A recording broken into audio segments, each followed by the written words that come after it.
तो आज हमारा टॉपिक है अमर सिंह प्रथम, जो कि 19 जनवरी 1597 से 1620 ईस्वी तक मेवाड़ के महाराणा रहे। तो जैसा कि हमने पहले महाराणा प्रताप के बारे में पढ़ा तो कुछ जानकारी रह गई थी, तो वो मैं शेयर करना चाहूँगा या बताना चाहूँगा आपको कि महाराणा प्रताप के समय श्रादुल नाथ त्रिवेदी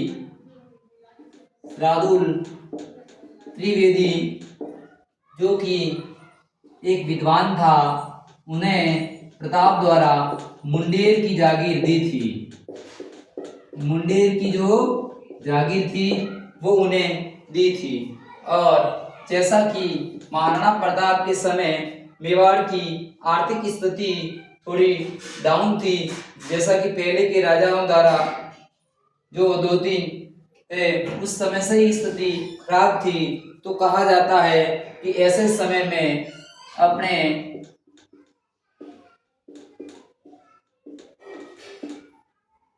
शूलिया ग्राम के पास ताराचंद द्वारा अपने भाई भामासा की मुलाकात महाराणा प्रताप से करवाई। कहा जाता है कि महाराणा प्रताप को भामासा ने मेवाड़ की स्वतंत्रता और संघर्ष और स्वाभिमान की रक्षा के लिए उन्होंने बहुत सारा धन दिया था।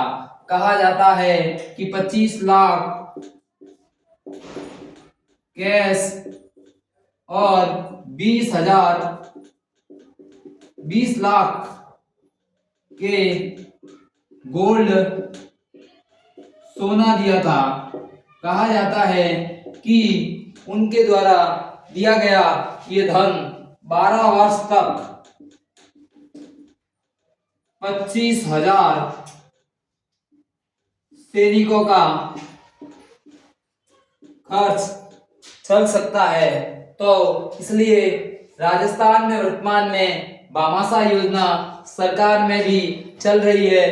भामाशाह योजना के तहत बहुत सी स्कूल है, सार्वजनिक स्थान है, हॉस्पिटल भी बनाए गए हैं। तो ये भामाशाह है जो ताराचंद के भाई थे और महाराणा प्रताप का संकट के समय साथ दिया था, और कहा जाता है कि उन्हें अपना प्रधानमंत्री बनाया था। और जैसा कि कहा जाता है कि राणा हमीर को मेवाड़ का उद्धारक कहते हैं, उसी तरह भामाशाह को मेवाड़ का उद्धारक कहा जाता है, जिन्होंने अपनी समस्त अपार धन संपत्ति महाराणा प्रताप को दे दी थी। इनके अलावा महाराणा प्रताप के दरबार में माला और रामा सांधु नामक विद्वान भी उनके दरबार में उपस्थित थे। और इनके दरबार का एक और कवि जिनका नाम जीवधर, जिनके द्वारा अमरसार लिखा, उसमें कहा कि महाराणा प्रताप के समय मेवाड़ की आंतरिक, आर्थिक और सभी तरह से एक अच्छी स्थिति हो गई थी, और कहा जाता है कि किसी प्रकार का लोगों में आपराधिक भय और नहीं था, और शांति का माहौल पूरे मेवाड़ में फैल गया था, और शांति थी और किसी प्रकार का आपराधिक प्रक्रिया नहीं होती थी, तो दंड की प्रक्रिया भी इतनी नहीं थी। ये जानकारी जीवधर की अमरसार में हमें मिलती है। तो ये महाराणा प्रताप की कुछ जानकारी जो शेष रह गई थी मेरे द्वारा आपको बताई गई। इसके पश्चात हम महाराणा प्रताप का पुत्र, एक वीर सेनानायक, महान स्वतंत्रता सेनानी, जैसा कि इनके बारे में हमने पहले ही पढ़ा था कि जो दिवेर का युद्ध था उनके बारे में बहुत सारी जानकारी मैंने पहले बता दी थी। तो इनके पिता का नाम महाराणा प्रताप, माता का नाम अजबदे पवार। इनका जन्म 16 मार्च 1559 ईस्वी में उदयपुर पैलेस में, जो कि महाराणा उदय सिंह द्वारा उदयपुर शहर बचाया था, वहां पर इनका जन्म हुआ था। कहा जाता है कि हल्दी घाटी युद्ध से पूर्व महाराणा प्रताप के साथ गांवों में और वनवासी क्षेत्रों से काफी परिचित थे और एक काफी अनुभव प्राप्त कर लिया था। और कहा जाता है कि प्रताप की मृत्यु के पश्चात ये राजा बनते हैं और इनका जन्म 16 मार्च 1559 में और उदयपुर में हुआ था। फिर इनके पिता प्रताप, माता अजबदे पवार, और जैसा कि महाराणा प्रताप की मृत्यु 19 जनवरी 1597 को सावन में हुई, तो उनका राज्याभिषेक सावन में ही हुआ था।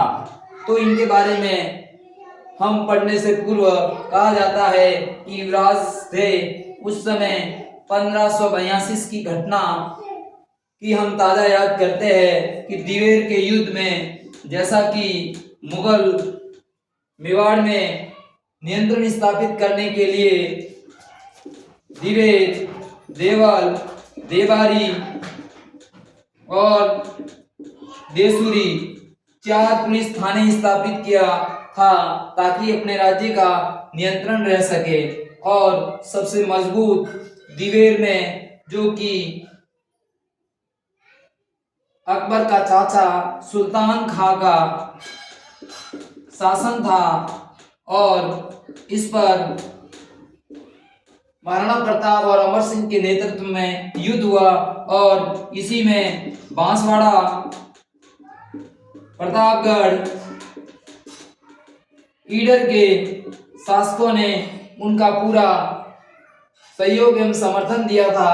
कहा जाता है कि अपने के एक ही भाले के वार से घोड़ा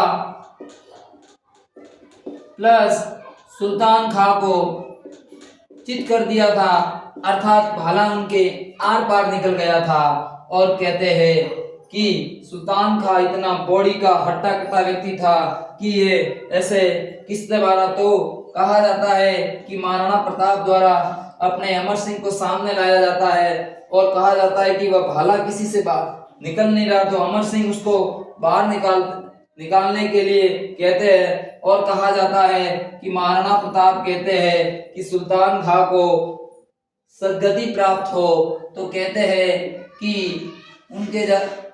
उनके मुंह में गंगा जल, जो अमृत जल, भाला बाहर निकालने के बाद अमर सिंह द्वारा डाला गया था। वहीं अमर सिंह एक महान योद्धा, वीर का प्रमाण देने वाला अमर सिंह था। और जैसा कि अमर सिंह 1599 ईस्वी में अमर सिंह के समय एक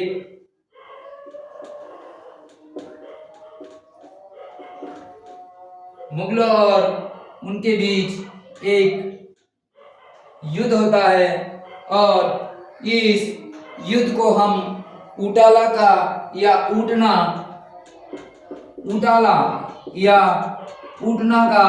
युद्ध कहते हैं, क्योंकि मुगल अभी भी बार बार आक्रमण हो रहे थे। तो कहा जाता है कि जैसा कि हमने पहले पढ़ा था कि सेना के 3 पार्ट, हरावल जो आगे लड़ने वाला, ढोलान मध्यम भाग और चंद्रावल सेना के पीछे का भाग। तो जैसा कि हरावल सेना का नेतृत्व चुंडा सलुम्बर के जो कि राव चुंडा से करते आ रहे थे, लेकिन कहा जाता है कि इस समय जैत्र या जैता छुंडावत एवं एक सत्तावत जिनका नाम बल्लू सत्तावत था, दोनों के मध्य हरावल का विवाद हुआ। तो अमर सिंह ने बड़ी चतुराई से काम लिया और उन्होंने आधी आधी सेना दे दी और उन्होंने कहा कि जो सबसे पहले उटाला के दुर्ग में प्रवेश करेगा वह हरावल सेना का नेतृत्व करेगा। तो कहा जाता है कि बल्लू चुंडावत वहां जो किले का दरवाजा इतना मजबूत था, तो उसने दिमाग लगाया, कहा कि हाथी को लाया जाए और मदमस्त हाथी को शराब पिलाई जाए और उस शराब में उस दरवाजे से उसको भिड़ाया जाए तो वह दरवाजा टूट जाएगा, हम दरवाजे के अंदर घुस जाएंगे।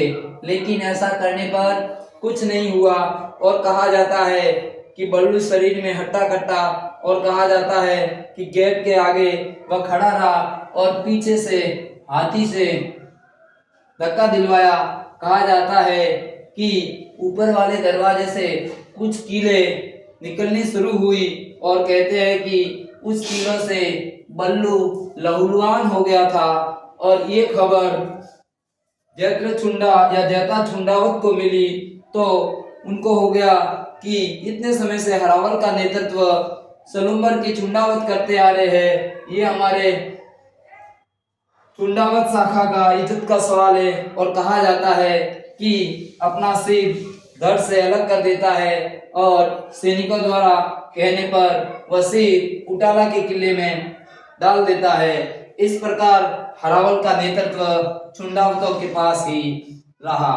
तो ये और वहां पर मुगल सेना को अमर सिंह और इनके द्वारा जैत्र के द्वारा हरा देते हैं और एक बार अमर सिंह की वहां जीत हो जाती है। इसके पश्चात 1605 ईस्वी में देवारी का युद्ध होता है और कहा जाता है कि यह युद्ध अनिर्णायक रहता है। इस युद्ध में कोई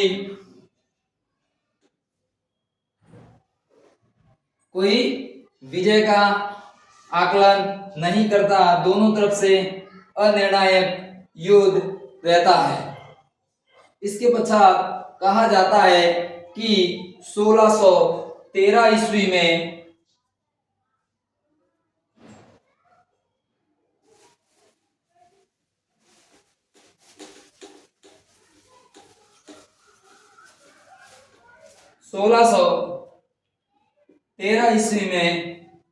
उस समय दिल्ली का बादशाह जहांगीर होता है और इनका पुत्र खुर्रम उदयपुर आता है और कहा जाता है कि खुर्रम द्वारा बेसारे बच्चों, बूढ़े बुजुर्ग और गांवों में अराजकता, अशांति और अत्याचार का माहौल कर देता है और निहत्थे लोगों को मार देता है। इससे वहां की जनता और सरदार लोग दुखी होकर अमर सिंह के पास उनके पुत्र करण सिंह के माध्यम से संदेश भिजवाते हैं कि हमें संधि कर देनी चाहिए, जो कि अशांति अराजकता का माहौल फैल रहा है। इस स्थिति में कहा जाता है कि अमर सिंह वहां से राजगद्दी से या यहाँ से संन्यास ले लेते हैं और वह अपने मेवाड़ की स्वाभिमान और स्वतंत्रता की ये स्थिति को सहन नहीं कर पाते हैं। और कहा जाता है कि ये नौचौकी पाल जो कि वर्तमान में राजमंद झील पर है और जो कि राज सिंह द्वारा इस झील का निर्माण करवाया और वहां चले जाते हैं। इस प्रकार अब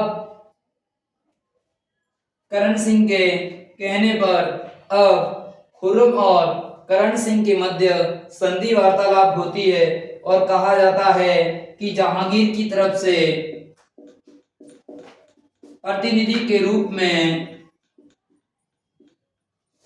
उनका पुत्र खुर्रम आता है, जो कि आगे शाहजहां के नाम से बादशाह बनता है। और कहा जाता है कि जो कि अमर सिंह की तरफ से, चूंकि अमर सिंह तो वहां चले गए थे, लेकिन उनकी तरफ से दो व्यक्ति शुभकरण पवार, हरिदास ढाला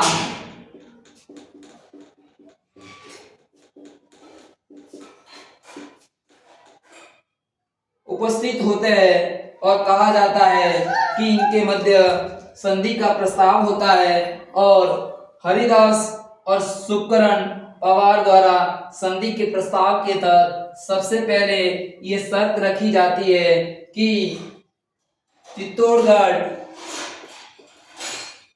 चित्तौड़गढ़ एवं मांडलगढ़ का जो इलाका मुगलों के पास है वह वापस हमें दे दिया जाए, वापस दिया जाए। दूसरी शर्त है कि मुगल दरबार में मेवाड़ का महाराणा उपस्थित नहीं होगा। महाराणा मुगल दरबार में उपस्थित नहीं होगा। तीसरी शर्त, वैवाहिक संबंध स्थापित नहीं किए जाएंगे, जैसा कि दूसरे राजाओं ने किए थे। संबंध स्थापित नहीं किए जाएंगे।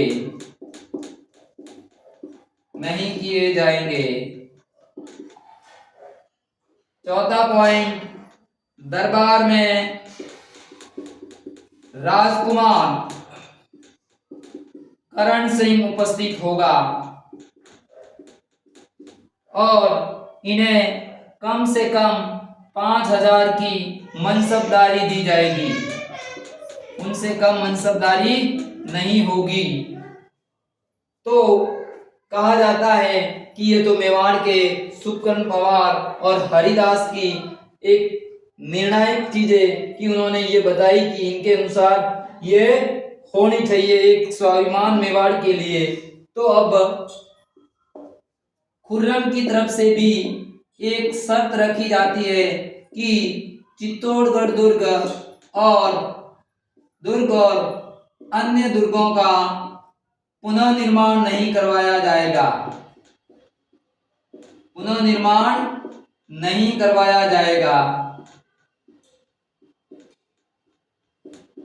करवाया जाएगा। इस प्रकार शर्त के ये प्रमुख बिंदु रखे जाते हैं और इस प्रकार कहा जाता है कि इस संधि का प्रभाव हम कह सकते हैं कि मेवाड़ में शांति व्यवस्था स्थापित हो गई। दूसरा, जैसा कि महाराणा प्रताप, महाराणा सांगा, हमीर जो संघर्ष करते रहे, उनके समय में साहित्य, कला, संस्कृति का विकास नहीं हुआ, तो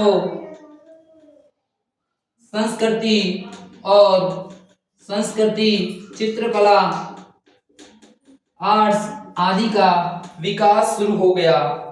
तीसरा पॉइंट हम कह सकते हैं कि लंबे समय से मेवाड़ की आन बान स्वतंत्रता की रक्षा के लिए कभी मुगलों के सामने झुके नहीं और अब कहा जाता है कि मेवाड़ के महाराणाओं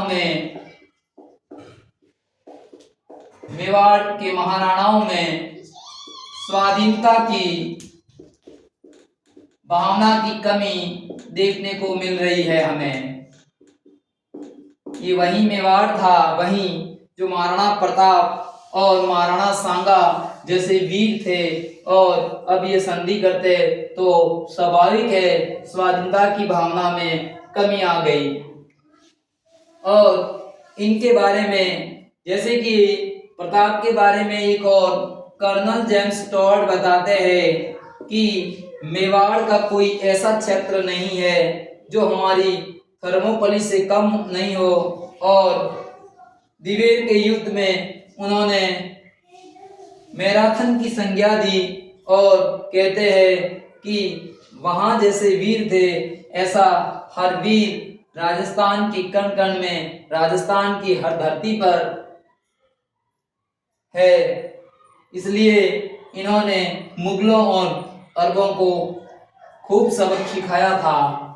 तो इस प्रकार मेरे द्वारा आपको अमर सिंह प्रथम के बारे में ये जानकारी दी। और जैसा कि अमर सिंह का राज्याभिषेक चावंड में हुआ, पिता प्रताप, माता अजबदे पवार, फिर 1599 उटाला का युद्ध, बल्लू और जेता चुंडावत, ये चुंडावत जो कि हरावल सेना के नेतृत्व के लिए, और यथावत हरावल का नेतृत्व चुंडावतों के पास रहा।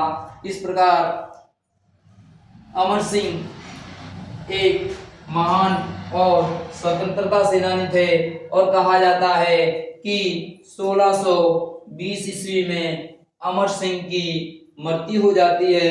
और जैसा कि अगला अध्याय में पढ़ेंगे तो अमर सिंह का पुत्र जैसे कि करण सिंह, जिनके माध्यम से ये संधि हुई थी, तो करण सिंह के समय शांति व्यवस्था रही। और करण सिंह के समय जो कहा जाता है कि करण सिंह के बारे में हम कुछ पढ़ ही लेते हैं।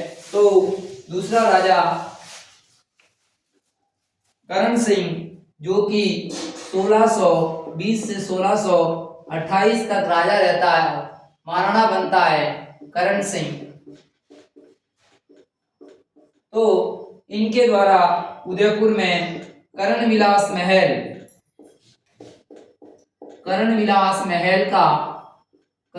महल एवं दिलखुश महल का निर्माण, और बेहद खूबसूरत झील जिनका नाम पिछोला झील है, उस पिछोला झील में जग मंदिर महल का